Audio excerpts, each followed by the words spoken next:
ওং দেবেন্দ্র মৌলি মন্দর মকরন্দ কনারুণ বিঘ্ন হরন্ত হেরম্ব চরণাম্বুজবে নব এক দন্ত মহাকায় লম্বোদরম গজননং বিঘ্ন বিনাশনং দেবং হেরম্বং প্রণমাম্যহম। শুভ্রাং স্বচ্ছ বিলবমল্লং বসুরাং সিদাংশু খণ্ডজ্জ্বলায় ব্যাখ্যামক্ষগুণং সুধাঢ্য কজ্জময়ং বিদ্যাঞ্চষ্টাম্বুজ বিভানাং কমলসনাং কুবলতাং ভগদেবতাং সম্বিতাং বন্দে ভগবিভবপ্রদাং তিনয়নাং সৌভাগ্য সম্পদ করে সরস্বতী মহাভাগী বিদ্যা কমল লোচনে বিশ্বরূপে বিশালাক্ষী বিদ্যাং দেহি নমস্তুতে। অখণ্ড মণ্ডলাকারং ব্যাপ্তং যেন চরাচরং তৎপদং দর্শিতং যেন তস্मै শ্রী গুরুবে নমঃ। অজ্ঞান অতিমিরান্ধস্য জ্ঞান অঞ্জন শলাকয়া চক্ষুর উন্মীলিতং যেন তস্मै শ্রী গুরুবে নমঃ। গুরু ব্রহ্মা গুরু বিষ্ণু গুরুদেব মহেশ্বর গুরুরেব পরং ব্রহ্ম তস্मै শ্রী গুরুবে নমঃ। নমো দেব গণরা প্রণমী তোমার পায় মিনতি প্রণতি করি আগে স্বর্গ মর্ত চরাচর দেব অসুর নাগ নর তব রজ পদ সদা। শক্তি কিবা চমৎকার শক্তি রূপ আমলাধার শক্তি বিনে মুক্তি কেবা পাই সাক্ষাতে শক্তি ভক্তি করি অনায়াসে যাই তরি বিনা তরি ভাবে লেগে যায়।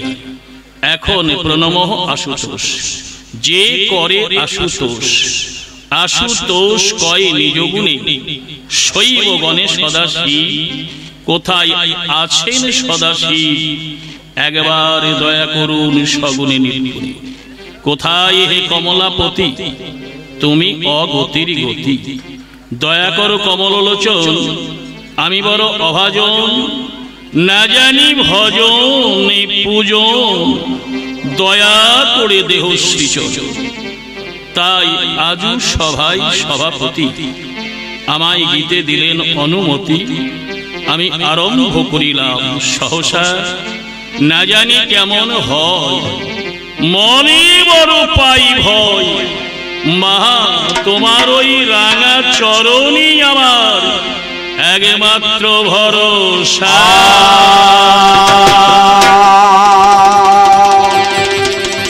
আয় আয়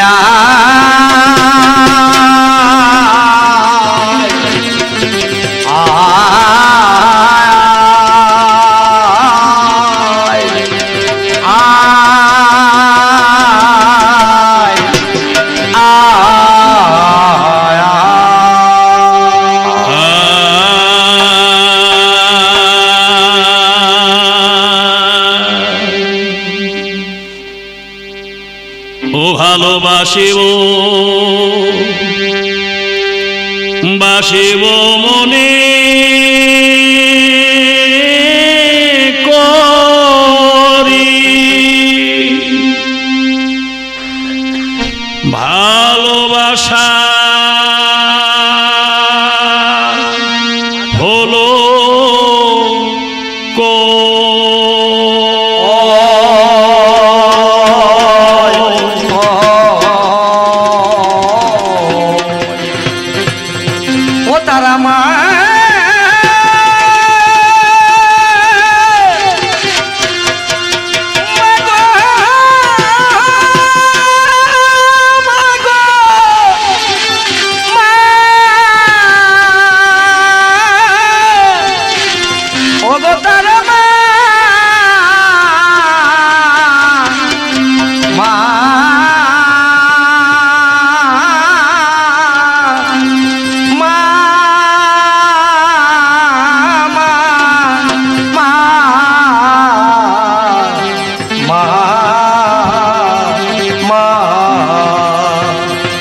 ভালোবাসিব বাসিব ও বাসিব মনে করি ও মায়া মা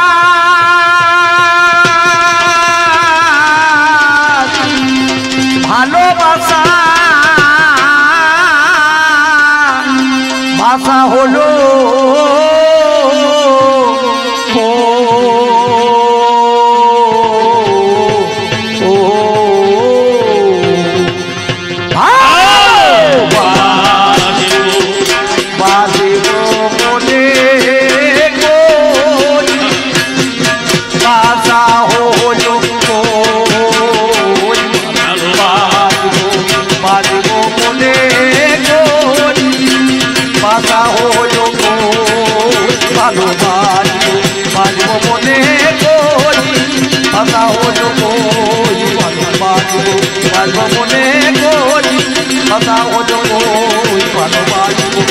মনে করি কথা হলো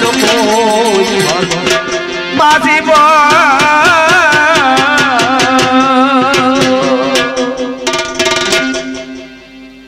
ভালোবাসা আছে দু রকমের বাবা, একটা প্রেমের ভালোবাসা, একটা কামের ভালোবাসা। কামের ভালোবাসা একমাত্র কামিনী কাঞ্চন ছাড়া কারুর সঙ্গে হয় না বাবা। আর প্রেমের ভালোবাসা মায়ের সঙ্গে হয়, মেয়ের সঙ্গে হয়, বউর সঙ্গে হয়, ঠাকুরমার সঙ্গে হয়, মাসিমার সঙ্গে হয়, পিসিমার সঙ্গে হয়, নাতনির সঙ্গে হয়, সবার সঙ্গে হয়। আমি সেই বিশ্ব জননী বিশ্ব প্রসবিনী মায়ের সঙ্গে একটু প্রেমের ভালোবাসা করব মনে করেছি, কিন্তু আমার হলো না। হলো না কেন? পরে মায়ারি বাঁধনে ভাবিনি সেদিনে, আরে মায়ার বাঁধনে ভাবিনি সেদিনে মা,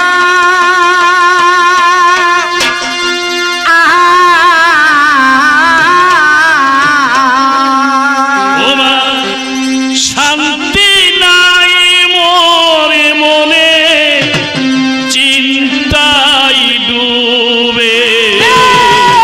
শান্তি নাই মনে চিন্তায় ডুবে, শান্তি নাই মনে চিন্তায় ডুবে। বাজো মনে করি ভাষা হলো বাজো মনে করি ভাষা হলো ভালো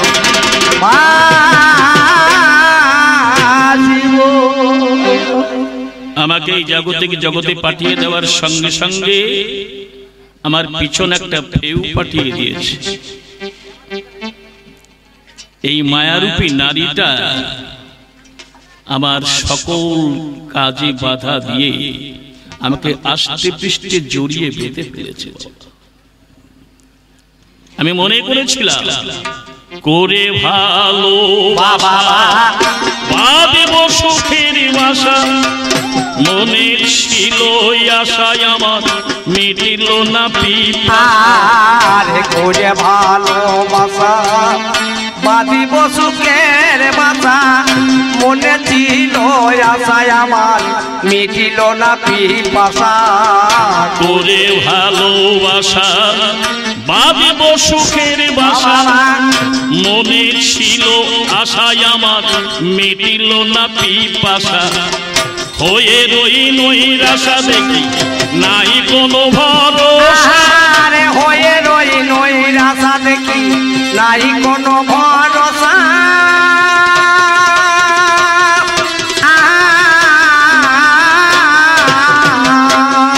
আমি হয়ে রই নৈরাশা দেখি নাই কোনো ভরসা, চরম দুর্দশায় এখন পড়ে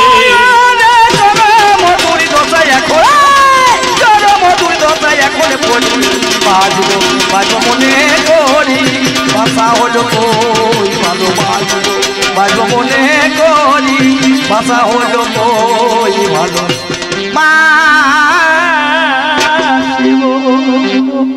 এই মায়ার প্রলোভনে পড়ে আমি আসল নকল সব গুলিয়ে ফেলছি মা। নকলকে আসল ভাবছি, আসলকে নকল ভাবছি। আমার সামনে একটা হীরের টুকরো দিলি, একটা বরফের টুকরো দিলি, আমি করলাম কি? হীরের টুকরো ছেড়ে বরফ নিলাম ধরে, হাওয়া বাতাস পেয়ে আমার গলে গেল পরে। আরে হীরের টুকরো ছেড়ে বরফ নিলাম ধরে, হাওয়া বাতাস পেয়ে গলে গেল পরে। হীরের টুকরো ছেড়ে বরফ নিলাম ধরে, হাওয়া বাতাস পেয়ে আমার গলে গেল পরে। পেলাম না আর ফিরে মরি হাই হাই করে আমি, পেলাম না আর ফিরে আমি মরি হাই হাই করে।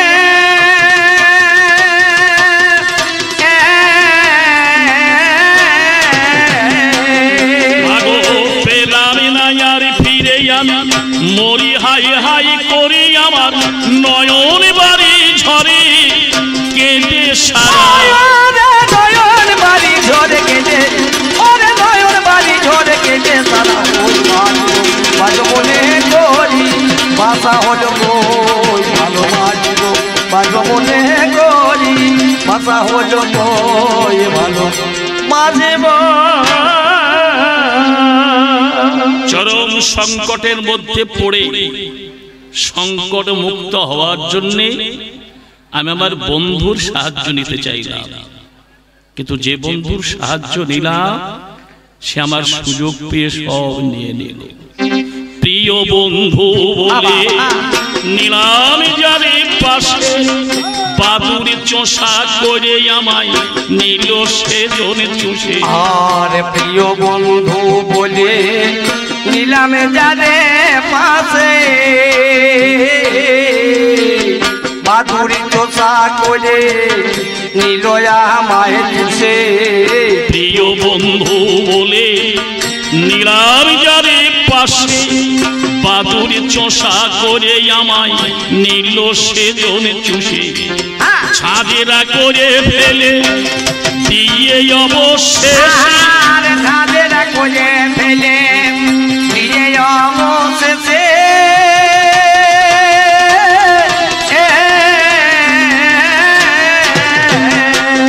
মাগো ছাদেরা করে ফেলে দিয়ে অবশেষে, ডাকলে আর নাই আসে বলে আমি তোমারে নই। ডাকলে নাই আসে আমি তোমার, ডাকলে নাই আসে আমি তোমার নই। ভালো মনে করি বাসা হলো কই ভালোবাসবো, ভালো মনে করি বাসা হলো কই ভালো বাসবো। বহির জগৎ বলুন আর অন্তর জগৎ বলুন, যাকে আমরা বন্ধু বলে পাশে নিচ্ছি, সে সুযোগ বসে মাল ঘরের ধন মাল চুষে চুষে আমাকে ঝাঁঝদা করে, নাকি বলবো? বন্ধু যখন ঝাঁঝদা করে ফেলে দিয়ে পালিয়ে গেল, আপনে ভেবে যাবে ভালোবেসেছিলাম, তাদের কাছে আমি চরম দাগা পেলাম। আর আপনে ভেবে যাবে ভালোবেসেছিলাম, তাদের কাছে আমি কঠিন দাগা পেলাম। আপনে ভেবে যাবে ভালোবেসেছিলাম, তাদের কাছে আমি চরম দাগা পেলাম। সরে বহারা হলাম জ্বলে পুড়ে মোলাম, আমি সরে মহারা হলাম জ্বলে পুড়ে মোলাম।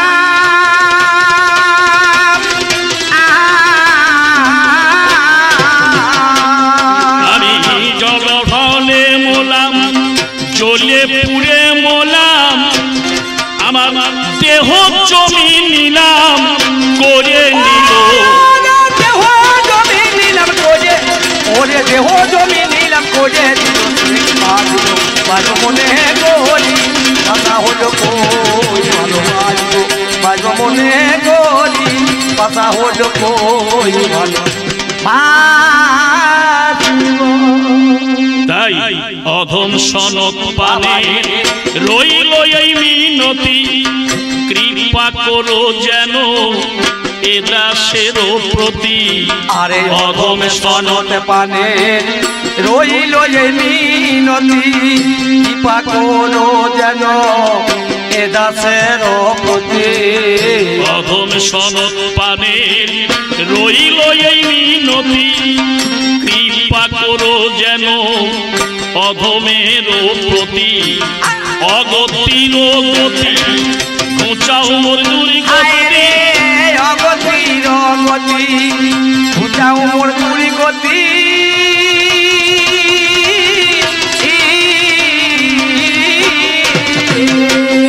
ওহে অগতির গতি ঘুচাও মোর দুর্গতি, রাখিয়া সম্প্রীতি নিবেদন।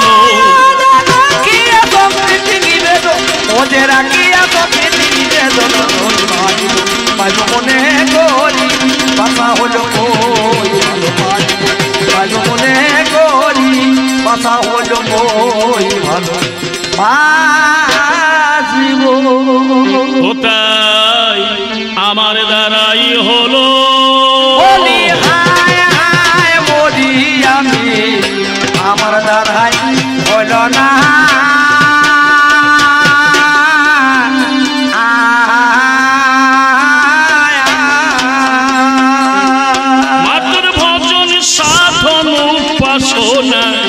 আমার দ্বারাই হলো, আমার ভজনে সাধন উপাসনা আমার দ্বারাই হলো না।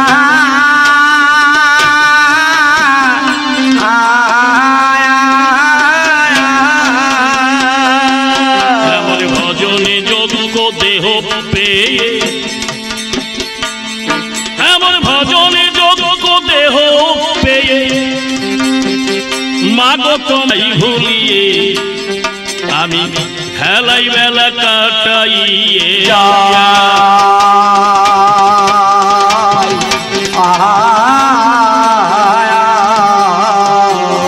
সদাই আমার আমার আমার করে মিছে আশাই মরি ঘুরে মা, তোমার চিন্তা করলাম না হে তাই। সদাই মায়া মদে হয়ে মত্ত, আমি বুঝিলাম না মা তোমার তত্ত্ব। এ যে অনবর্ত মায়াতে মজিয়া মিছে পসারে ঘুরে বেড়াই, বাবা সে যে কোঁচা লড়াইমা, দেশে লেগে ধানের মরাই আমার দিল শেষ করি। তাই কোথায় গো মা শ্যামা দেবী আমার ত্রিগুণ ধারিণী, তিলকের এই রানী তুমি মাগো বিপদ বারিণী। মহামায়া মহেশ্বর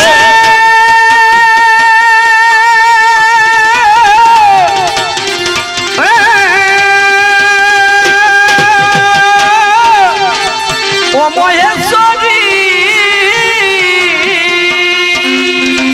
ও গো ভবদারা তোমার কাছে দরখাস্ত করি গো মাতারা।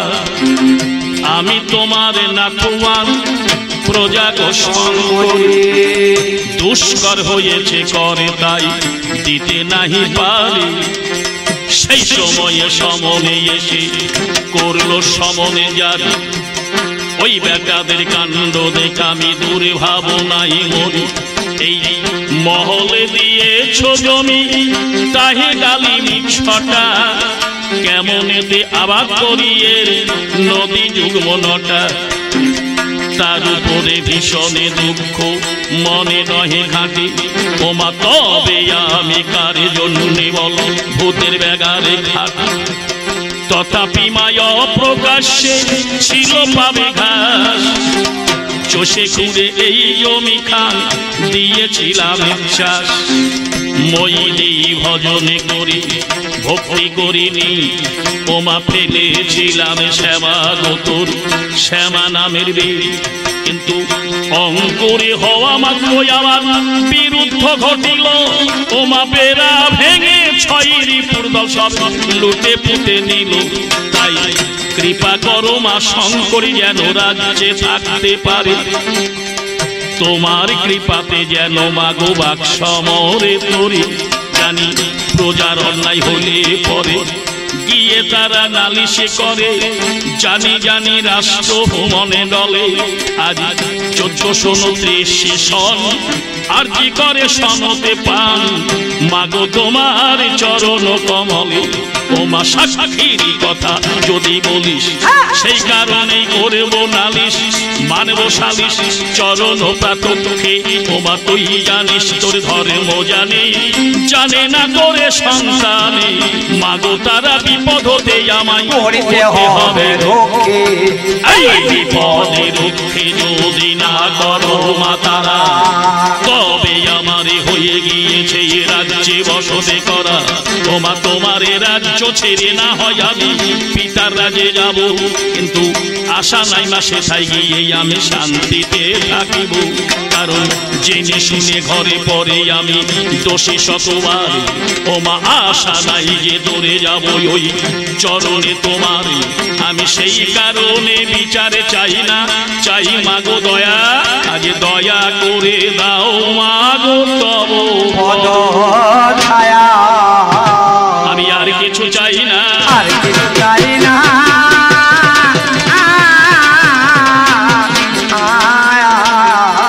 তোমার দিও রাঙা চলো আর কিছু চাই না মা দিও রাঙা চরণে দুখানা মা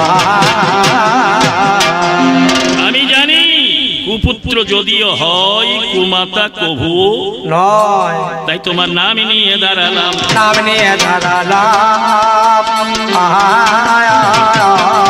আবার ভালো মন্দ তোমায় নিয়ে নাম নিয়ে দাঁড়ালাম ভালো মন্দ তোমায় নিয়ে নাম নিয়ে দাঁড়ালাম আবার পাপুণ্য তোমায় দিয়ে নাম নিয়ে দাঁড়ালাম পূর্ণ তোমায় নিয়ে নাম নিয়ে দাঁড়ালাম আবার মান অপমান তোমায় দিয়ে নাম নিয়ে দাঁড়ালাম মানব মান তোমায় নিয়ে নাম নিয়ে দাঁড়ালাম গৌরী প্রেমানন্দে হরি বলে তোমার নাম নিয়ে দাঁড়াইলাম প্রেমানন্দে হরি বলে নাম নিয়ে দাঁড়াইলাম এতক্ষণ আপনার আমার মায়া কান্না বা স্বগত উক্তি শ্রবণ করলেন কিন্তু আবার উপস্থিত সত্যি মহোদয়গণ এই মায়া কান্না শুনলেন বলে হাজির হন নাই তাই এখন কবি গান কবি গান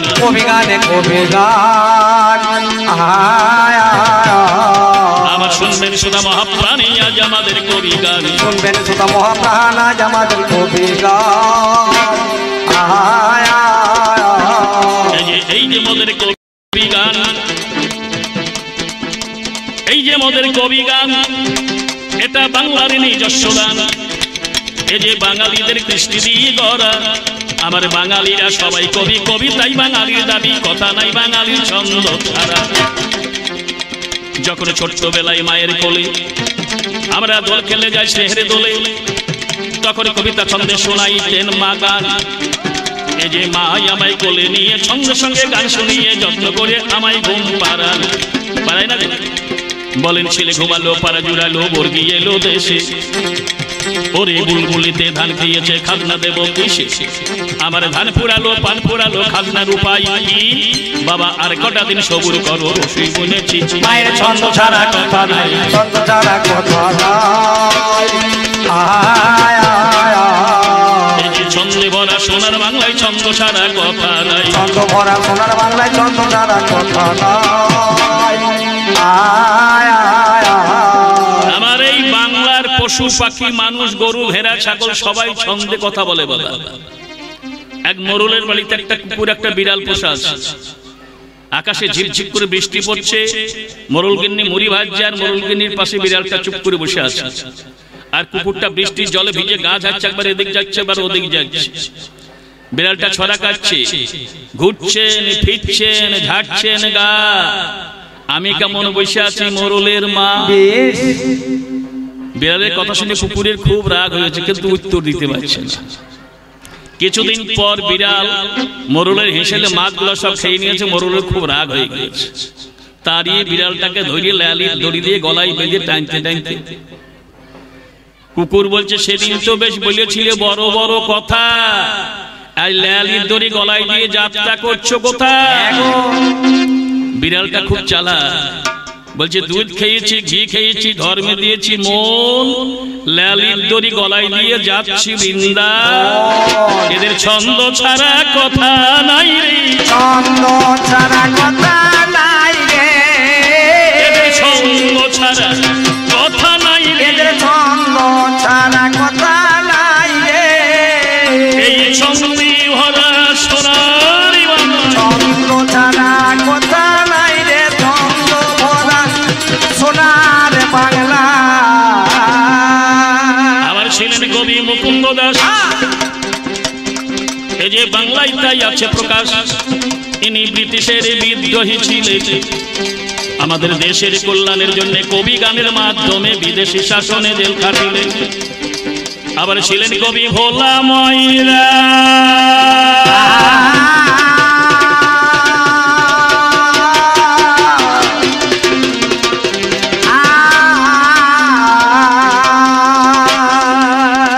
এই যে জানেন তাহা আপনারা।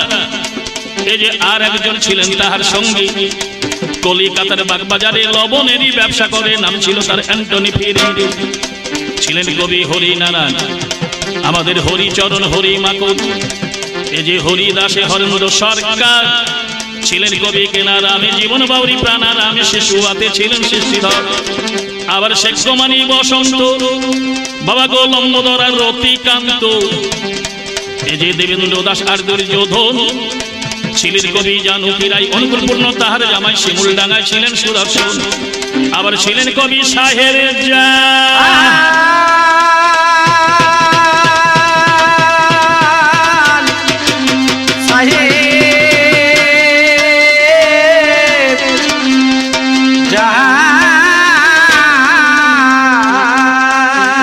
আবার আম্মদ হোসেন গাইতেন গান। ছিলেন কবি লাটু চমৎকার, আপনাদের আছে জানা। ছিলেন কবি রাখাল কানা মলিগ্রামের আব্দুল জাব্বার। আবার কিশোরী রায় কিশোরী কোড়া, এনারা দিয়ে গিয়েছেন কবির ধারা। আমাদের শিবশঙ্কর কিশোরী মোহন, এনারা স্মরণীয় বরণীয় মাননীয় পূজনীয়। প্রণমামি এনাদের চরণ, আমি প্রণামে দিয়ে দাঁড়ালাম,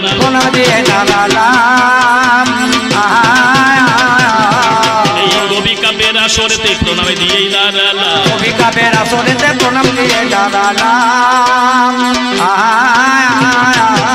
এখন এই কবির গান গাইতে হলে আরে ও বিষয় একটি চাই,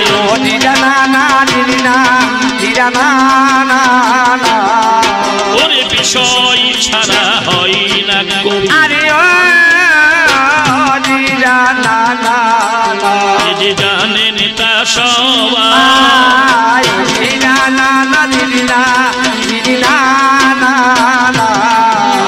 কবি গান গাইতে গেলে একটা বিষয়ের প্রয়োজন হয়। প্রতিপক্ষ পাল্লাদার প্রথম আসরে এসে মাইকা বন্দনার শেষে আপনাদের কমিটি বর্গের নির্দেশে বিষয়ের ভাবে মিশে ও সে বিষয়ের যাকে খোঁচা মেরেছে, ও সে বিষয়ের যাকে এসে খোঁচা মেরেছে, কিছু প্রেমের মধু ঝরাবো বলে,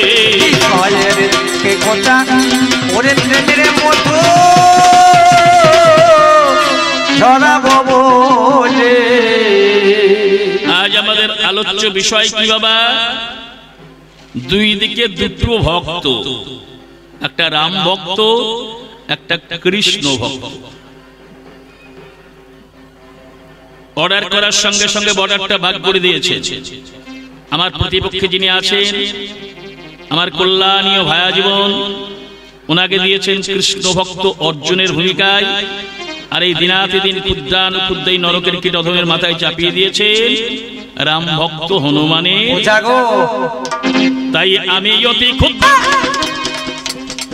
আমার গান কাণ্ড নাই, ভাবি কেমন করে হনুমান সেজে এই কবির গান গাই।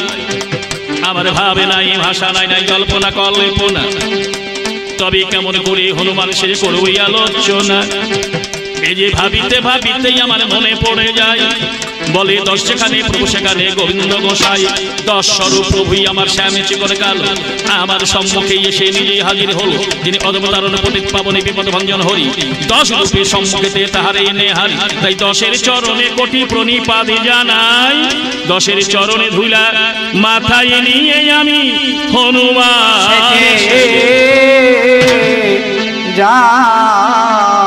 আমি হনুমানই সাজিলাম, হনুমান সাজিলাম।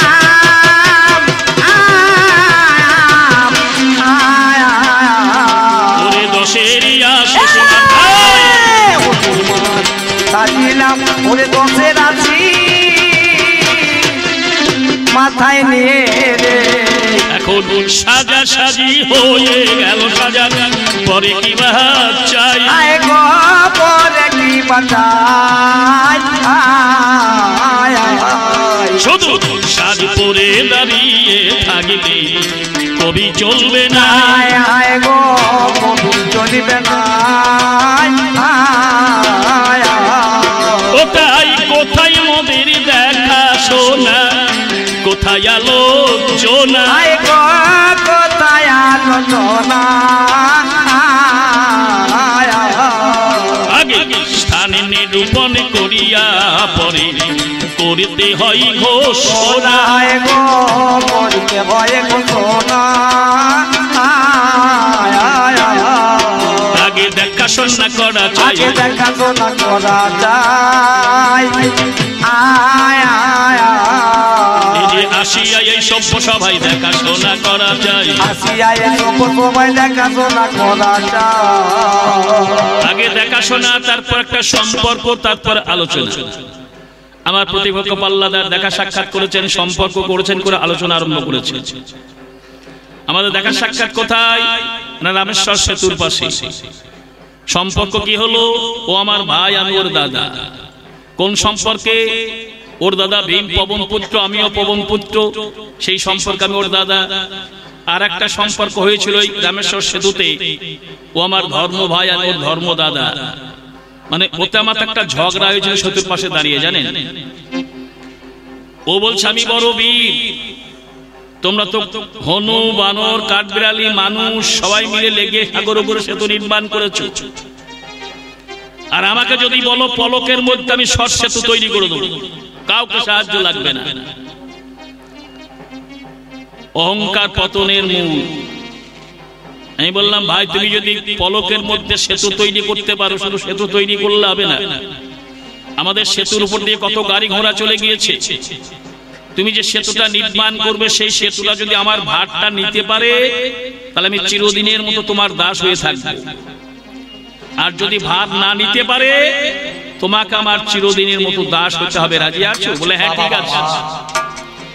এই বলে হনুমান গান্ডীব ধনুটা নিয়ে তুল নিক্ষেপ করে একেবারে সরাসরি একটা সেতু তৈরি করে ফেললেন পলকের মধ্যে। আর আমি হনুমান বিরাট বিশ্বম্ভর মূর্তি ধারণ করে প্রত্যেকটা লোমকূপে পাহাড় পর্বত গাছপালাকে যখন বাঁধতে লেগেছি, এ ভয়ে থরথর করে কাঁপতে লেগেছে, সর্বনাশ, আর তোমার বাড়ি ফিরে যাওয়া হবে না, চিরদিন দাস হয়ে এইখানেই পড়ে থাকতে হবে। কেঁদে কেঁদে তখন ভগবানকে ডাকতে লাগলো, ঠাকুর তুমি ছাড়া আর আমার কেউ নাই, আমাকে রক্ষা করো, আমাকে বাঁচাও। আমি বিরাট মূর্তি ধারণ করে জয় শ্রীরাম বলে যেই সাতটি সেতুর উপরে ঝাঁপিয়ে পড়েছি, অমনি ভক্ত বাঞ্ছা কল্পতরু প্রভু ভগবান, হায় হায় মরি মরি রে, ভক্ত বাঞ্ছা কল্পতরু প্রভু ভগবান। সেতুর তলায় হাজির হলেন রাখতে ভক্তের মান, সেতুর তলায় হাজির হলেন রাখতে ভক্তের মান। সেতুর তলদেশে কুর্মরূপে এসে ও সে পৃষ্ঠ দিয়ে সেতু রাখে, আরে পৃষ্ঠ দিয়ে সেতু রাখে, পৃষ্ঠ দিয়ে সেতু রাখে, পৃষ্ঠ দিয়ে সেতু রাখে, আরে হনুর ভারত বমন করে থাকে, পৃষ্ঠ দিয়ে সেতু রাখে, হনুর বটে পৃষ্ঠ দিয়ে। রাম ভক্ত হনুমানের ভাটটা সেতু দিয়ে পৃষ্ঠ দিয়ে সেতু রক্ষা করছে, কিন্তু হনুমানের ভার সহ্য করতে পারছে না, মুখ দিয়ে রক্ত বমন হয়ে যাচ্ছে গল গল করে। হনুমান দেখছে আমার এত বিশ্বম্বর ভার সেতু ধারণ করে কি করে, নিচে থেকে তাকিয়ে দেখছে সাদা জল লালে লাল। সেতু থেকে ঝাঁপিয়ে নেমে গললগ্নি কৃতবাসে বলছে, কে তুমি আমাদের এই ঝগড়ার মাঝখানে এসে চরম কষ্ট ভোগ করছো, একবার তীরে এসে দাও না দেখা, তীরে এসে দাও না দেখা, একবার তীরে এসে দাও না দেখা, একবার তীরে এসে দাও না দেখা, কেন কষ্ট পাচ্ছ তুমি একা, তীরে এসে দাও না দেখা। ভক্তের ডাকে ভগবান সেতুর তলদেশ থেকে আস্তে আস্তে তীরদেশে উঠে এলো। আমরা দুজনেই গললগ্নি কৃতবাসে বললাম, তুমি এসে আমাদের ঝগড়ার মাঝখানে পড়লে কি করে, তোমার এই দুঃখ জ্বালা যন্ত্রণা কষ্ট মুখ দিয়ে রক্ত বমি হচ্ছে কেন? বলে কেন জানবে? বলে হ্যাঁ, অমনি কুর্ম মূর্তির পরিত্যাগ করে স্বরূপে দাঁড়িয়ে গিয়েছে আমাদের সামনে। আমরা তখন গললগ্নি কৃতবাসে ক্ষমা প্রার্থী হয়ে দাঁড়িয়ে বলছি, প্রভু, বলে বাবারে, বাবা হয়ে সন্তানের ঝগড়া ঝামেলাকে সহ্য করা যায় বাবা, তাই তোদের ঝামেলা মেটানোর জন্য দুজনের ডাকি আমাকে নেমে আসতে হয়েছে।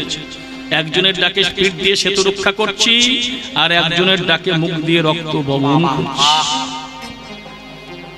আজ থেকে তোরা ভাই ভাই, তুই আমার ভক্ত, ও আমার ভক্ত, আজ থেকে তোরা হলি ধর্ম ভাই। সেদিন আমাদের সঙ্গে একটা সম্পর্ক স্থাপন করে দিয়েছিলেন ভগবান নিজে। বিপদে আপদে সহায় সম্পদে যে যাকে স্মরণ করবে সে তার পাশে গিয়ে দাঁড়াইবে, পাশে গিয়ে দাঁড়াইবে, সে তার পাশে গিয়ে দাঁড়াইবে, আরে পাশে গিয়ে দাঁড়াইবে, তাকে বিপদ থেকে তরাইবে, পাশে গিয়ে দাঁড়াই, ওরে বিপদে থেকে তরাইবে। সেদিনের শর্ত অনুসারে ভাই অর্জুন চরম দুর্দিনের সময় দাদার কথা মনে পড়ে দাদাকে নিমন্ত্রণ দিয়ে কুরুক্ষেত্রের মাঠে নিয়ে গিয়েছে।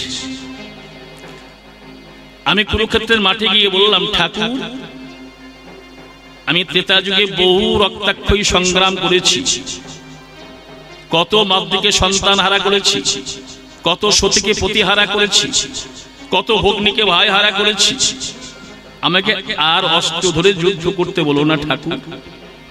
এই যুদ্ধ না করে কিভাবে আমি অর্জুনকে সাহায্য করবো তার একটা উপায় বলে দাও।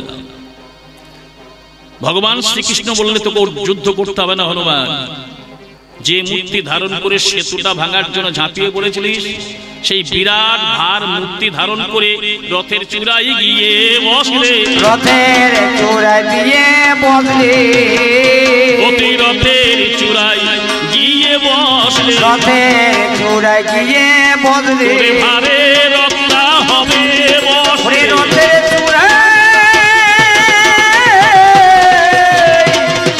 গিয়ে বসলে। অর্জুনের কথা মতো অর্জুন আমাকে নিমন্ত্রণ করতে গিয়েছিল, একটা ধর্মযুদ্ধ হবে দাদা।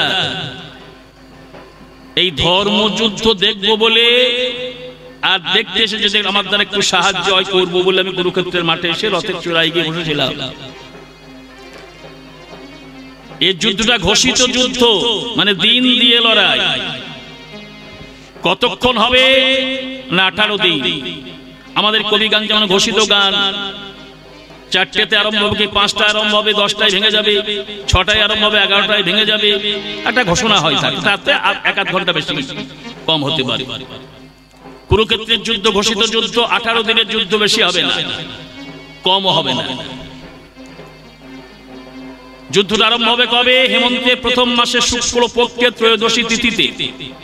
চলবে কতদিন পর্যন্ত? অমাবস্যা পর্যন্ত। ত্রয়োদশী, চতুর্দশী, পূর্ণিমা 3 দিন, আর প্রতিপদ থেকে অমাবস্যা 15 দিন। এই 18 দিন যুদ্ধ চলবে। এই ঘোষণা করে যুদ্ধ আরম্ভ হয়েছে। এক এক করে 17 দিন যুদ্ধ হয়ে গিয়েছে।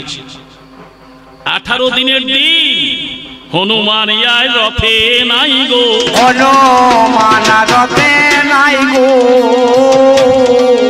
এই যে হনুমান আর রথে নাই গো, হনুমান রথে নাই গো, রথের চূড়া থেকে সে নেমে পালায়, হনুমান রথে নাই গো। অর্জুন ভাই সামনে গিয়ে আমাকে আটকে বলছে, দাদা যেও না, এখনো যুদ্ধ একদিন বাকি আছে, তুমি পালাচ্ছ কেন? হনুমান বলছে যুদ্ধ ভালো লাগছে না। অর্জুন বলছে কেন পালাচ্ছে সেটা দাদা এসে বলবে, নাকি বলবো? তাই প্রথম জিজ্ঞাসা, দাদা তুমি রথ এখনো একদিন যুদ্ধ বাকি থাকতে যুদ্ধ ছেড়ে পলায়ন করছো কেন? এই দেখেন, এইখানে দাঁড়িয়ে গান করতে গেলে কিন্তু আসল কথাটা বললে হবে না, একটু নকল কথা বলতে হবে, শেষের সময় আসল কথাটা বলা যাবে। ভাইরে আমি যুদ্ধ ছেড়ে পালাচ্ছি, তার কারণ কি জানিস? তো যেটা বললি সেটা হলো না, একদিনও হলো না। তুই আমাকে বলে নিয়ে এলি তোদের ধর্মযুদ্ধ হবে, যে কোনোদিন তা হলো না, কোনোদিন তা হলো না। 17 দিন চলে গেল, কোনোদিন তা হলো না। 17 দিন চলে গেল। মানুষ 3টি ভুল মাফ করে বাবা, নাকি বলুন? তার বেশি মাফ করা যায় না। তুই প্রথমে একটা ভুল করলি, অন্যায় ভাবে দাদুর কাছে বানকোড়া চুরি করে নিয়ে এসে কুরুক্ষেত্রের মাঠে হিজড়ের প্রবেশ নিষেধ, সেটা হিজড়ে মেয়েকে রথে লাগায় বসিয়ে যুদ্ধ করতে গেলি, নাকি বলুন? কুরুক্ষেত্রের মাঠে গাভী প্রবেশ নিষেধ, গাভীর দলকে সামনে সাজিয়ে যুদ্ধ করতে গেলি। তোর যে সারথি আমাদের গোবিন্দ, সেও কথা দিয়ে কথা রাখলো না। সে কথা দিয়েছিল কুরুক্ষেত্রের মাঠে যুদ্ধ করবো না, অস্ত্র ধরবো না, কাউকে মারবো না। বিশ্বের প্রবল পরাক্রম দেখে সামলাইতে না পেরে রথ থেকে ঝপাং করে নেমে চাকা ধরে দাঁড়িয়ে গিয়েছে, নাকি বলুন? আমি রথ থেকে নেমে পালিয়ে যাচ্ছিলাম, অর্জুন বলছে আজ যেও না, মাফ করে দাও পরে। দ্বিতীয় দিন আবার গুরু দ্রোণাচার্যকে অন্যায় ভাবে বধ করলি, আমি পালিয়ে যাচ্ছি, মাপ চাই, দুটো মাপ দেওয়া হবে। তৃতীয় দিন নিরস্ত্র অবস্থায় জয়দ্রথকে সামনে পেয়ে অন্যায় ভাবে বধ করলি, 3টি ভুল তোর মাপ করলাম, আবার রথে চাপলাম। চতুর্থ ভুল, নিরস্ত্রের গায়ে পৃষ্ঠদেশে অস্ত্রাঘাত করে কর্ণকে আর থাকা যাবে না ভাই, আর তোকে মাফ করা যাবে না, আর তোকে মাফ করা যাবে না। ওরে আর তোকে মাফ করা যাবে না, আরে আর তোকে মাফ করা যাবে না। ওই রথে বসে আর হব না, আর তোকে মাফ করা যাবে না গো। যার জন্যে আমি পালিয়ে যেতে বাধ্য হচ্ছি ভাই।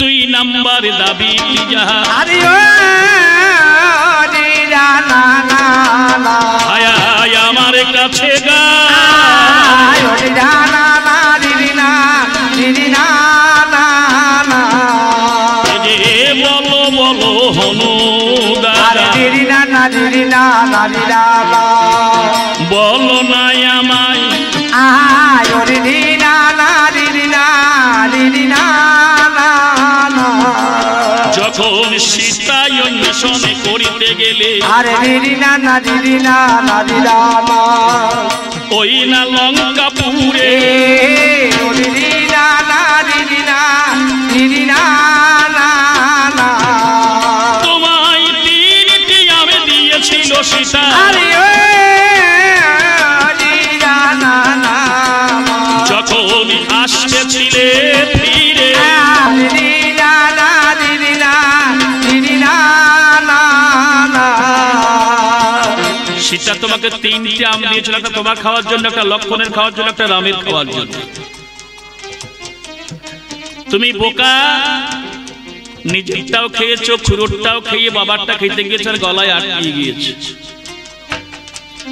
বিপদে পড়ে ছুটতে ছুটতে সীতার কাছে গিয়েছো, সীতা বুঝতে পেরে যে গলায় হাত বলে দিয়েছে, আটিটা পাশ হয়ে বেরিয়ে গিয়েছে। আর একদিন আম খেয়ে নাই, সীতা হাত বলিয়ে দিল, বেরিয়ে গেল।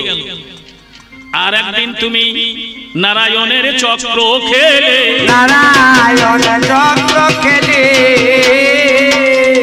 হনুমান নারায়ণের চক্র খেলে, তুমি নারায়ণের চক্র খেলে, সেটা কেমন করে বাড়ি করিলে?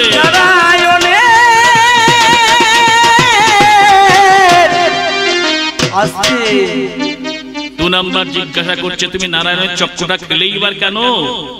আর খেলিয়ে খেলিয়ে সেটা বার করলে কি করে? আমায় জিজ্ঞাসা করেছে, জিজ্ঞাসা করেছে, ওরে আমার কাছে এই ভাই ধরেছে, করেছে আমার কাছে আমি ধরেছে। যে তাই বলি ভাইয়া জীবন, তুমি শোনোই আমার ঠাই, কি কারণে কোন জায়গায় আমায় চক্র খাওয়া হয়? দর্পহারি গোবিন্দ কার কোনদিন দর্প রাখেন না। তিনজনের মনে খুব দর্প হয়েছে, অন্তর্যামী ভগবান জানতে পেরেছে।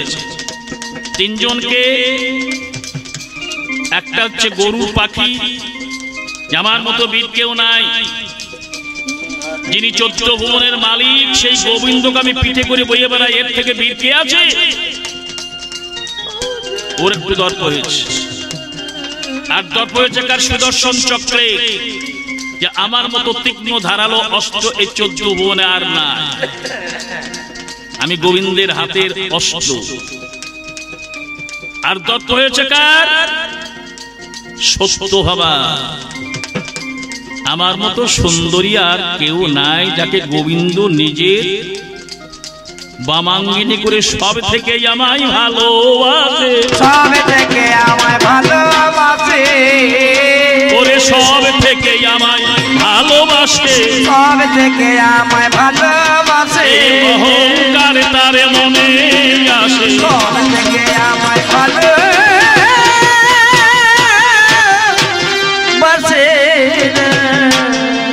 গোবিন্দ দর্প চূর্ণ করার জন্য তিনজনকে ডাকলে। সুদর্শন চক্রকে বললে, তুমি দ্বারে প্রহরী হয়ে দাঁড়িয়ে থাকো, আমার অনুমতি ভিন্ন কেউ যেন ঘরে ঢুকতে না পারে। সত্যভামাকে বললে, তুমি আমার বামে বসে যুগল হও। গরুর পাখিকে বললে, তুমি যাও কদলী কাননে, সেখান থেকে নীল পদ্ম তুলে নিয়ে এসো, আমার পূজা দেবে। তিনজনকে তিনটে দায়িত্ব দিয়ে কৃষ্ণ সত্যভামাকে বামে নিয়ে দ্বারকায় গরুর পাখি পদ্ম আনতে গিয়েছে কদলী কাননের সরোবরে। সেই সরোবরের রাস্তায় হনুমান লেজটা ফেলে দিয়ে চুপ করে বসে আছে। গরুর পাখি বলে, এই হনু, রাস্তা ছেড়ে দাও, আমি গোবিন্দের পূজার জন্য নীল পদ্ম নিতে এসেছি। হনুমান বলছে, আমার বয়স হয়েছে অনেক বাবা, আমি নড়তে চড়তে পারছি না, যদি পারো তো আমাকে সরিয়ে দাও, দিয়ে চলে যাও কেন? গরুর মনের মধ্যে নড়তে পারছে না, রাস্তায় এসে বসেছে, অহংকার করে বাঁ হাতে করে সরাতে গেছে লেজটা, সরাইতে পারে না, টানা হাসলা করে সরাইতে পারছে না, দুহাত লাগিয়েছে, টেনে সরাইতে পারছে না, গায়ের যত শক্তি সব প্রয়োগ করছে, লেজটা নড়াইতেই পারছে না। হনুমান বুঝতে পেরেছে মালের অহংকার চূর্ণ করার জন্য লেজটা বাড়ি দিয়ে হারামজাদাকে বগলের মধ্যে।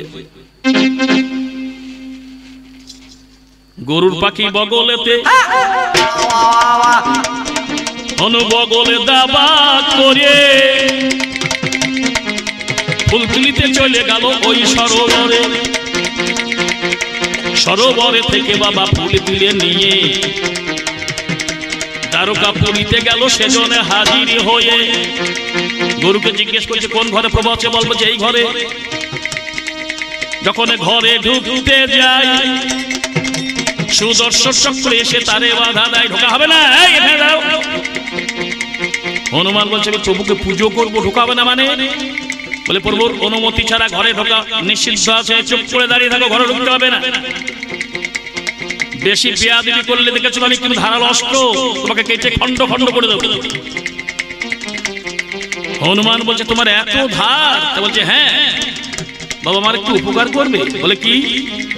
আমার অনেকটা বয়স হয়ে গেছে, লেজের ভারটা বইতে পারছি না, এই লেজটা কেটে একটু ছোট করে দিতে পারবে বাবা? তাহলে কই ফেলো দেখো, তো এক সেকেন্ডের ব্যাপার।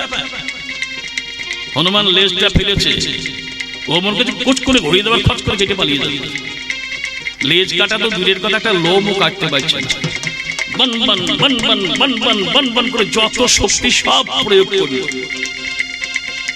হনুমান একটা লোমও কাটতে পারল না। হনুমান বলছে এই তোমার ক্ষমতা? এখানে দুটো মত আছে। হনুমান আগে একটা থাবা মেরেছিল চক্রকে, আর চক্রটা গিয়ে বিহারে পরে একটা কুণ্ডের সৃষ্টি করেছে, তার নাম হয়েছে চক্রকুণ্ড। কোনো তীর্থস্থান হয়ে সবাই তীর্থ করতে যায় সেখানে। আর একটা মত আছে কি হনুমান চক্রটাকে গিলে নিয়েছে, চক্রটাকে গিলে নিয়েছে, হনুমান চক্রটাকে গিলে নিয়েছে, চক্রটাকে গিলে নিয়েছে, নিয়ে ঘরের ভিতর চলে গিয়েছে, চক্রটাকে গিলে ওরে ঘরের ভিতর চলে গিয়েছে। ঘরের ভিতরে গিয়ে দেখছি কৃষ্ণ আর সত্যভামা যুগল হয়ে বসে আছে। গুরুকে বলছে কই প্রভু? বলছে এইটাই তো আমার প্রভু। বলে এ তো প্রভু নয়। বলছে তুমি প্রভু? কৃষ্ণ বলছে হ্যাঁ। তুমি যদি প্রভু হও তাহলে আমার প্রভুর রূপ ধারণ করে বামে সীতা মাকে নিয়ে বসো, সীতা মাকে নিয়ে বসো, বামে সীতা মাকে নিয়ে বসো, বামে সীতা মাকে নিয়ে বসো, প্রভু সেই যুগল রূপে হও প্রকাশ,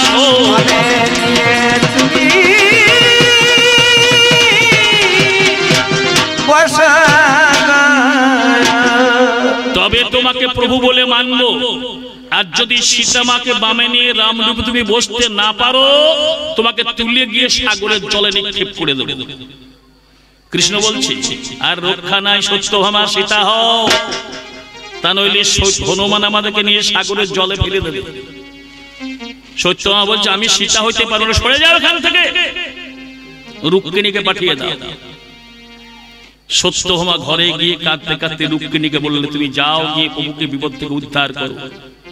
রুক্মিণী ছুটে এসে সীতা রূপ ধারণ করে প্রভুর বামে যেই বসলো, আর প্রভু রামরূপ ধারণ করে যুগল হয়ে যেই দাঁড়ালো, হনুমান তখন গড় হয়ে প্রণিপাত করে বললেন প্রভু আমি জানি শ্রীনাথে জানকী নাথে অভেদ পরমাত্মানি তথা হি মম সর্বস্ব শ্রীরাম কমল লোচন।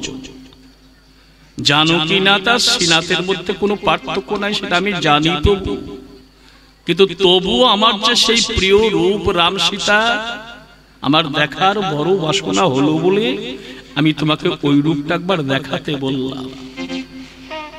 রাম রূপী ভগবান বলছে হনুমান রূপ তো আমার দেখলে, বিনিময়ে কিছু দিয়ে যাও।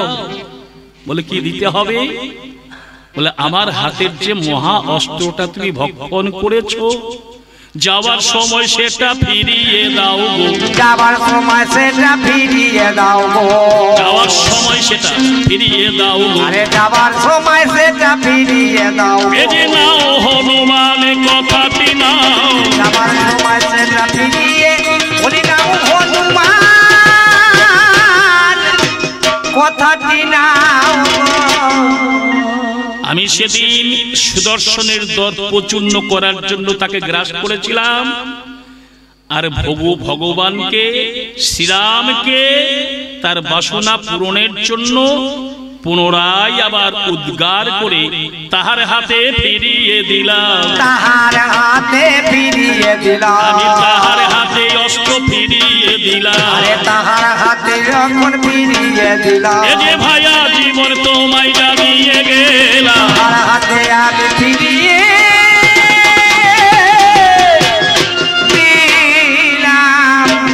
এবার 3 নম্বর দাবি যেটা, ওদি জানা না, 3 নম্বর দাবি, আরে ওদি জানা না, আমার কাছেই বলে, আরে নারী জানা না না না না, এই যে বলো বলো হনু আরে দাদা, ওদি জানা না, বলো আমায় আরে ভুলে, ওদি জানা না না না না, এই যে তুমি হলে ব্রহ্মচারী, আরে ওদি জানা না, সকলে তা জানে, আরে নারী জানা না না না না, তোমার ব্রহ্মের ক্ষয় নাই ওদি জানা না, বিশ্বের মাঝখানে, আরে ওদি জানা না না না না, তুমি সংসারে করো নাই, আরে ওদি জানা না, এই বিশ্বে এসে আরে নারী জানা না না না না, কোন নারী নাও নাই, আরে ওদি জানা না, তাকে ভালোবেসে আরে ওদি জানা না না না না, যে মানুষের আরে ব্রহ্মের ওদি জানা না না, পতন নাহি হলো, আরে ওদি জানা না না না না, তার বৃদ্ধি হবে না, আরে এটা ওদি জানা না, জানে যে সকল, আরে ওদি না না না না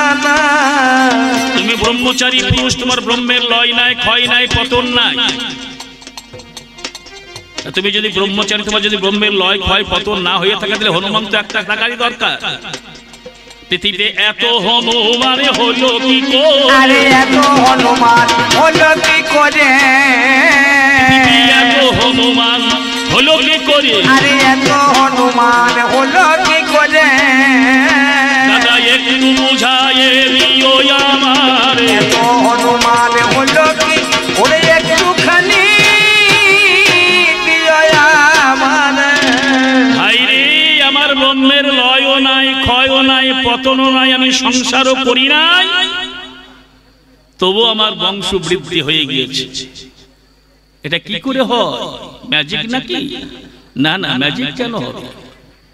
যেদিন সীতা অন্বেষণ করার নিমিত্তে লঙ্কাপুরে অশোক কাননে গিয়ে অশোক কাননকে তছনছ করে দিয়েছিলাম, সেদিন লঙ্কেশ্বর রাবণ তার সৈন্যদেরকে ধরে নিয়ে আমাকে রাজসভায় নিয়ে গিয়ে পুড়িয়ে মারার জন্য লেজে লঙ্কার সব কাপড় জড়াচ্ছে, আগুন দিয়ে পুড়িয়ে মারবে।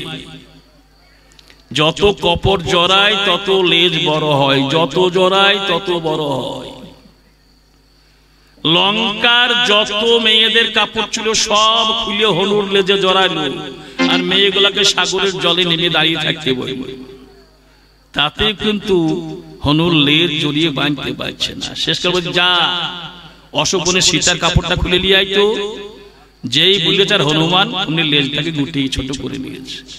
বলছে আর কাপড় খুলতে হবে না, এইখানে আগুন দিলেই কাজ হবে, এই তো তেল দিলে আগুন ধরিয়ে দিয়েছে। জয় শ্রীরাম বলে গোটা লঙ্কাটা পুড়িয়ে একবার ছাড় কাজ করিয়ে আগুনে নিভিলে যাবো বলে আগুনের তাপে তাপিত হয়ে খুব কষ্ট অনুভব করছিলাম বলে সাগরের জলে গিয়ে একটু শীতল হওয়ার চেষ্টা করছিলাম, আর আমার ঘর্মাক্ত দেহ থেকে এক বিন্দু ঘাম ঝরে জলে পড়েছে, ঘাম ঝরে জলে পড়েছে, ওরে ঘাম ঝরে জলে পড়েছে, আরে ঘাম ঝরে জলে পড়েছে, সেই ঘামটা একটা মাটি খেয়েছে, ঘামে পড়ে জলে পড়েছে,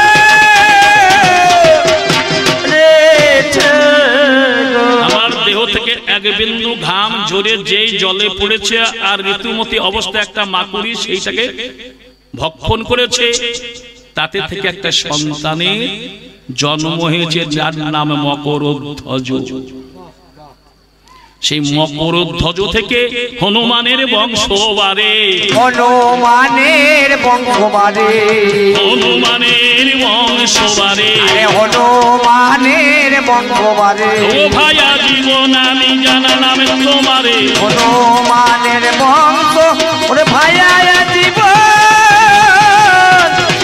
জানাই তোমারে।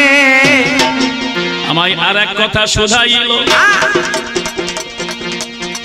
আমি শুনিতে পেলাম কানে, অনুদাতা পরমে বৈষ্ণবে এই বিশ্বের মাঝখানে এই বিষ্ণুর সাধক, এই বিষ্ণুর আরাধনা করে, বিষ্ণুর উপাসনা করে, এর মতো বিষ্ণু ভক্ত ত্রিভুবনে নাই।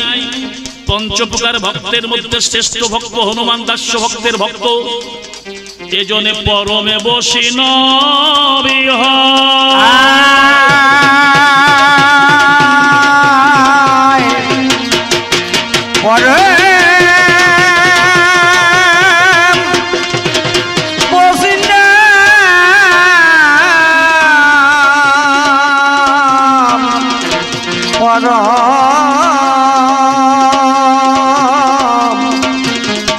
পরমে বৈষ্ণবে সমাজের মাঝে কোনো বলির বিধান নাই। বৈষ্ণব সমাজে কোনো বলির বিধান নাই, বৈষ্ণবরা কোনোদিন বলি দেয় না। তুমি যদি পরম বৈষ্ণবে দাদা একটু ভেবে দেখো মনে, সেদিন পাতালিপুরে ভদ্রকালী মায়ের সামনে তুমি বলি দিলে কেন? কাকে বলি দিলে? নররূপী রাক্ষসে মহিরাবণকে। বলো কিসের কারণ বলিদান করেছিলে? বলো দাদা এখন। পাগলারে, আমি বলি দিতে যাব কেন? আমি শত্রু নিধন করেছি। যে যেমন তার কুটুম তেমন। মহিরাবণ যেমন ছলনাকে আশ্রয় করে বিভীষণের রূপ ধরে আমার গড় থেকে রাম লক্ষ্মণকে চুরি করে নিয়ে গিয়েছিল, আমি সেই অন্যায়কারী, সেই অত্যাচারী, সেই ব্যভিচারী শাস্তি দেওয়ার নিমিত্তে আমি একটু ছলনার রূপ ধারণ করে সেই শয়তানকে সেদিন নিধন করেছি। শয়তানকে সেদিন নিধন করেছি। সেই শয়তানকে সেদিন নিধন করেছি। সেই শয়তানকে সেদিন নিধন করেছি। আমি বলির বিধান না ধরেছি। শয়তানকে সেদিন নিধন করেছি।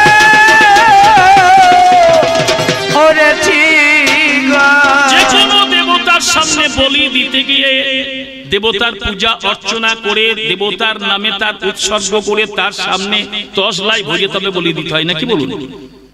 আমি কি কোনো প্রহদ দিয়ে পুজো করেছিলাম নাকি? পুজোও করি নাই, উৎসর্গও করি নাই। ছলনার আশ্রয় নিয়ে, ও যেমন ছলনার আশ্রয় নিয়ে আমার ঘর থেকে আমার পূর্বদের চুরি করেছিল, আমি একটু ছলনার আশ্রয় নিয়ে মায়ের পিছনে দাঁড়িয়ে মায়ের হাতের খড়গ দিয়ে রাম লক্ষ্মণকে বলেছিলাম তোমাদেরকে যখন প্রণাম করতে বলবে, বলবে আমার রাজার ছেলে প্রণাম করতে জানি না, কি করে করতে হয় শিখিয়ে দাও। সে দেখাইতে যাবে আর অমনি ওর কাজ শিখে দেবো। আমি ছলনার আশ্রয় নিয়েছি, কপটতার আশ্রয় নিয়েছি। যে যেমন তার কুটুম তেমন শত্রু নিধন করেছি, আমি বলি দিই না। মহাজন একটা কলম দিয়েছেন কি, অগ্নি শেষ, ঋণ শেষ, ব্যাধি শেষ, শত্রু শেষ, আর এই চারের শেষ লাগলে বারে পুনর্বার, আগুনের শেষ লাগলে আবার দাও দাও করে জ্বলে উঠবে, ব্যাধির শেষ লাগলে আবার বড় হয়ে দেখা দেবে। তাহলে আগুনের শেষ রাখতে নাই, ব্যাধির শেষ রাখতে নাই, ঋণ করে সুদের উপর টাকা লেগে সুদে একেবারে ছা থেকে মা খেয়ে নেবে নাকি বলুন? সুদের শেষ রাখতে নাই। আর শত্রু তার শেষ রাখতে নাই, সুযোগ পেলেই আপনাকে। আমার প্রভুর মূল শত্রু, পরম শত্রু, চরম শত্রু হচ্ছে রক্ষ বংশ। এই বংশ ধ্বংস করাই আমার লক্ষ্য। আমি তাকে ধ্বংস করেছি,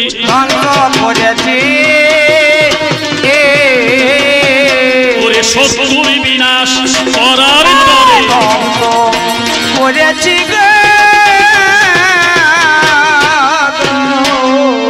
ব্যাস ওনার যাহা দাবি দেওয়া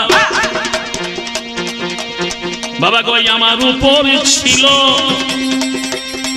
আমার ক্ষুদ্র বুদ্ধির দ্বারাই বাবা যতটুকু হলো আমি আপনাদের চরণ প্রান্তে কইলাম নিবেদন। এইবার ভাইয়ের কাছে কিছুই আমি করবো জিজ্ঞাসা। ও যেমন আমার পথকে প্রশস্ত করার জন্য আমার উপর চারখানি দাবি রেখে গিয়েছিলেন, আমারও কর্তব্য ওনার পথকে প্রশস্ত করার জন্য কিছু দাবি রাখা।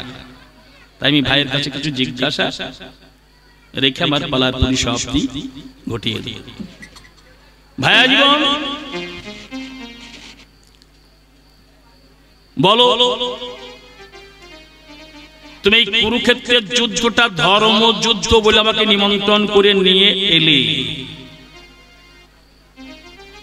এতদিন ধরে যে যুদ্ধ দেখলাম আমার ধর্মযুদ্ধের কোনো ব্যাপারই বুঝতে পারলাম না।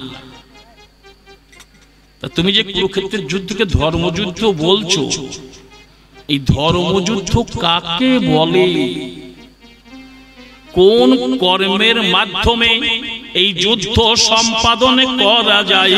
যুদ্ধ সম্পাদন করা যায়, যুদ্ধ সম্পাদন করা যায়, এই যুদ্ধ সম্পাদন করা যায়। ওহে ভাইয়া জীবন একটু বলো আমায়, যুদ্ধ সম্পাদন করা যায় গো। 2 নম্বর দাবি যেটা,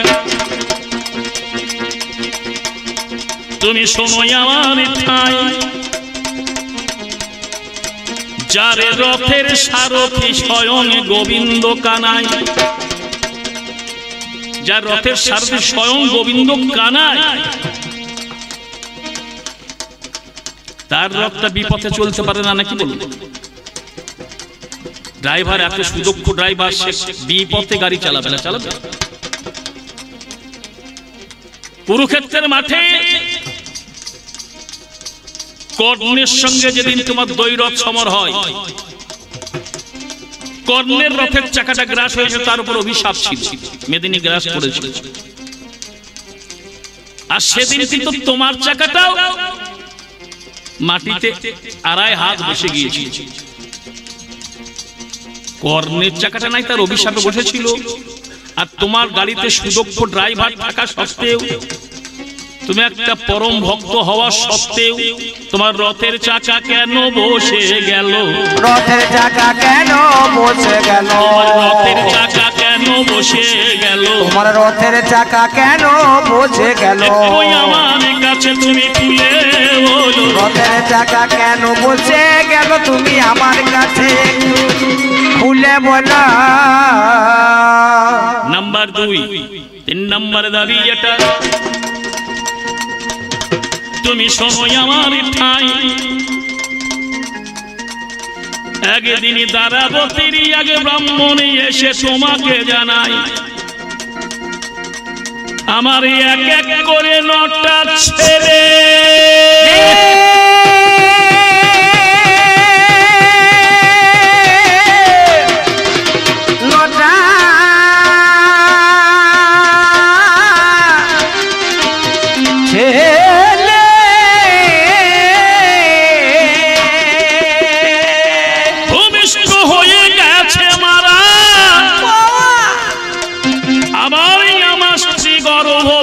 আমি হলাম দিশেহারা। ফাল্গুনি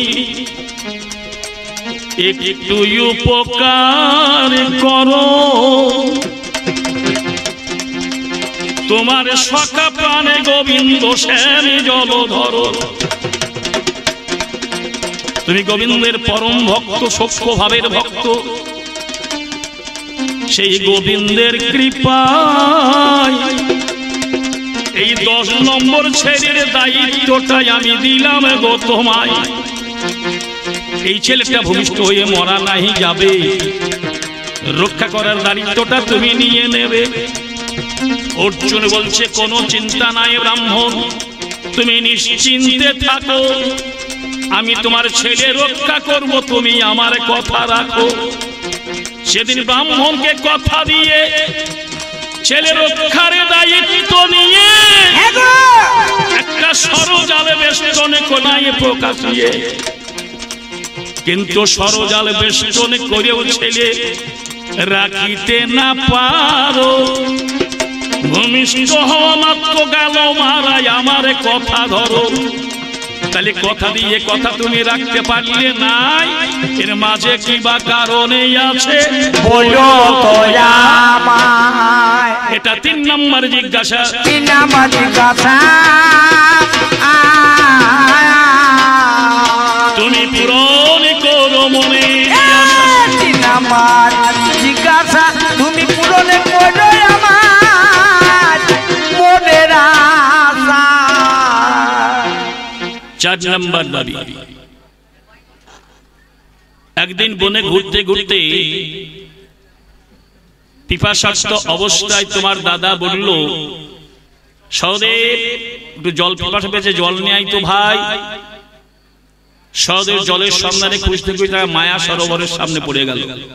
গাছে একটা বকরূপী ধর্মরাজ বসে আছে, বলছে এই খবরদার জল স্পর্শ করো না, আমার প্রশ্ন 4টির উত্তর দাও, দিয়ে জল ছোও, তাহলে তোমার কিছু হবে না, আর যদি প্রশ্নের উত্তর না দিয়ে জল স্পর্শ করো তুমি মারা যাবে।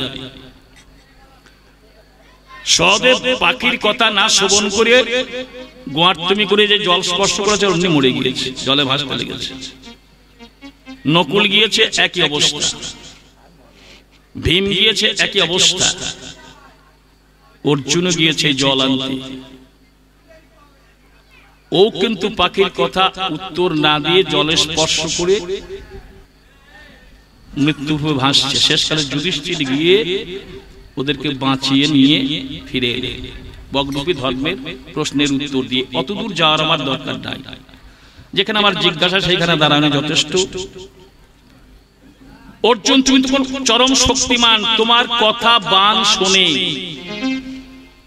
তুমি বানের দ্বারা গঙ্গা থেকে জল তুলে এসে তোমার গুরুদেবের পা ধুয়ে দিয়েছো, বান দিয়ে গঙ্গা থেকে জল তুলে এসে গুরুদেবকে স্নান করিয়ে দিয়েছো, বান দিয়ে পাতাল থেকে গঙ্গা জল তুলে ভগবতী গঙ্গার জল তুলে ভীষ্মের পিপাসা নিবারণ করেছো।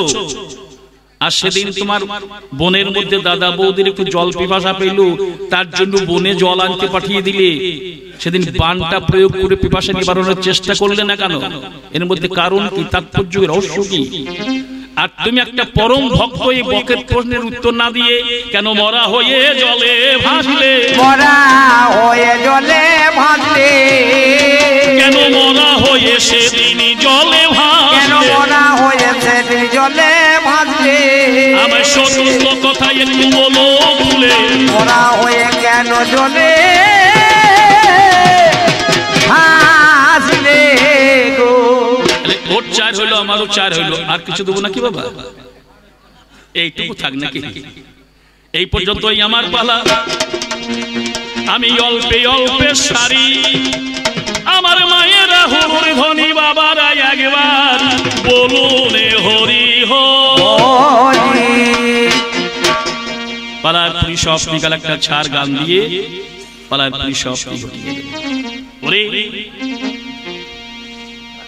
কদিনে দুনিয়া বাবা বা বেশ এসেছি রে ভাই, সময় হলে যাব চলে। কদিনের দুনিয়ায় এসেছি রে ভাই, সময় হলে যাব চলে, সময় হলে যাব চলে। কি জন্যে আসলাম ভেবেও না দেখলাম, কি জন্যে আসলাম ভেবেও না দেখিলাম, সব কিছু যেতে হবে ফেলে রে মন আমার। কদিনের দুনিয়ায় এসেছি রে ভাই, সময় হলে যাব চলে, সময় হলে যাব চলে। সেদিন ভাই বন্ধু পরিজন আত্মীয় স্বজন সব কিছু ছাড়ি যেতে হবে। আর সব কিছু ছাড়ি যেতে হবে। ওরে যখন হবে সময়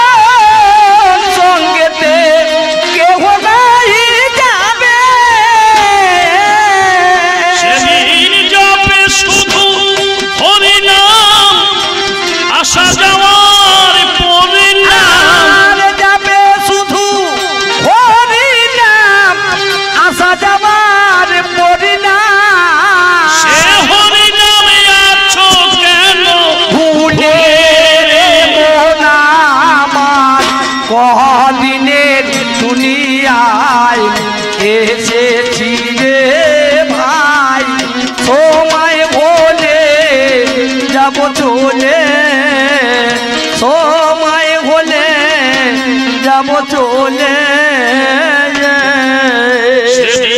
সোনা দানা টাকা করি খাটি পালঙ্ক পাকা বাড়ি সব কিছু রিয়া রবে আর সব কিছু রিয়া রবে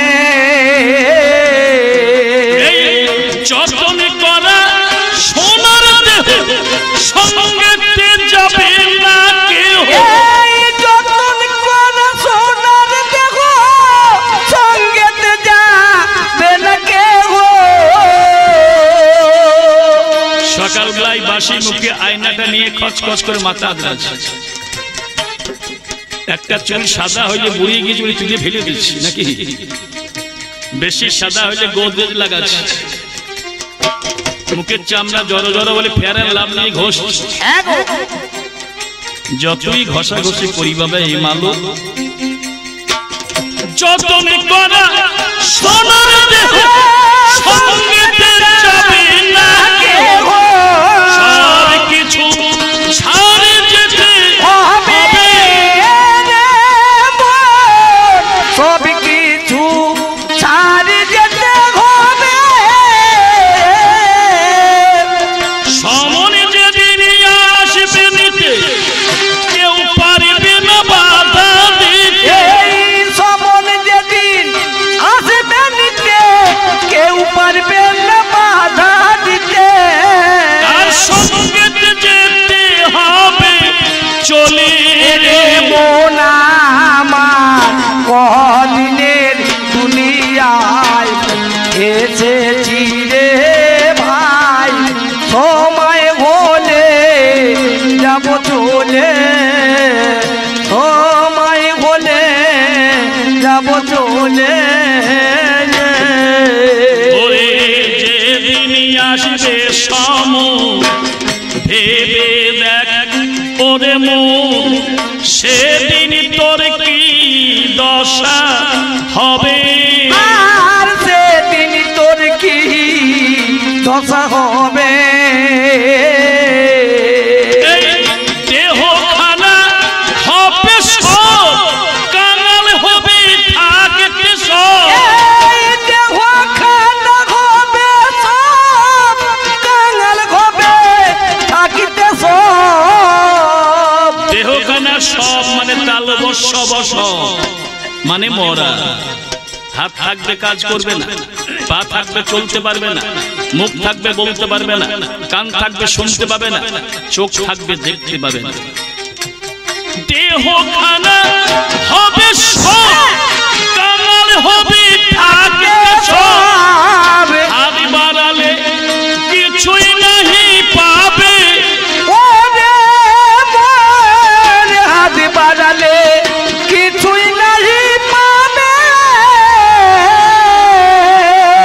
সনক পানের নিবেদন হরি নামে করো এই সনদ পানে নিবেদন হরি নাম করো সরো মরণ ভয়ে যাবে তোমার চলে রে মন আমার কদিনের দুনিয়ায় এসেছি রে ভাই সময় হলে যাব চলে সময় হলে যাব চলে আর কি জন্যে আসিলাম ভেবেও না দেখিলাম কি জন্যে আসিলাম ভেবেও না দেখিলাম সময় হলে আমার কদিনের দুনিয়ায় এসেছি রে